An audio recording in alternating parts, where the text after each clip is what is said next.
I want to bring in Texas Congressman Henry Cuellar, who represents a border district. He's also the top Democrat on the House Appropriations Subcommittee for Homeland Security. Congressman, thanks for joining us on this. Appreciate it. So you just heard our report from Julia on the ground there at a key town in Arizona, very remote as well.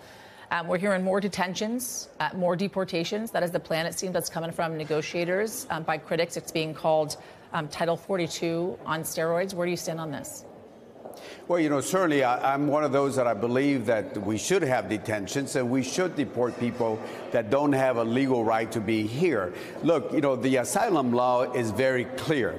You got to have state persecution based on 5 things: race, nationality, political belief, religion, part of a social class. And if you don't fit that, you can come here for a job, you can come here for economic reasons, you can come in for so many other reasons. They don't qualify. So why are we allowing everybody to come in, most people to come in, stay here 4 or 5 years, and then have an immigration judge deport them? I live in the border, and we've been talking about this since 2013. And if you look at some of the past experiences that we've had with different administrations, I think President Obama, along with Secretary Jay Johnson, I think they had it right. They gave people their claim to asylum, but at the end of the day, they deported people, they detained people, and they just did one thing: they enforced Title VIII. So then, Congressman, what is to be done if I'm hearing you right? Because, as Julia said, folks are critical of more detentions, more deportations. You're looking at detentions in perpetuity. There's really no end in sight. You have folks that are trekking for days upon days with young children, them being turned around and deported, mistreated. What is the solution then? Well, just what I said. You got to enforce the law. Look, the asylum law is very clear. But they're going to keep coming. They're going to keep coming. No. Let me tell you something. If you have repercussions at the border, like we did under President Obama, then the numbers would certainly go down. It won't eliminate them to zero, but it will bring them down where it's a lot more manageable to do it. If you don't have repercussions at the border, if you and I were down there and then we said, hey, look, we can get to the U.S. border and then they're going to let us in, of course we're going to pay the $8,000 to our coyote, to the bad people to come in. But if you and I saw that we would probably be held and then deported because we don't qualify, I would think about that and you would think about that. It's simple repercussions that you got to have at the border following what the law is right now.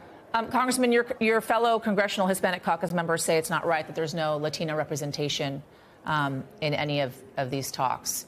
And along with that, they think it's setting a dangerous precedent in giving in to Republicans when it comes to immigration reform and getting aid for Ukraine. Where do you stand on this? Well, look, I respect my colleagues. They certainly have a different opinion. But some of us have been talking about this since 2013. You talk to some of us on the border, we think a little differently.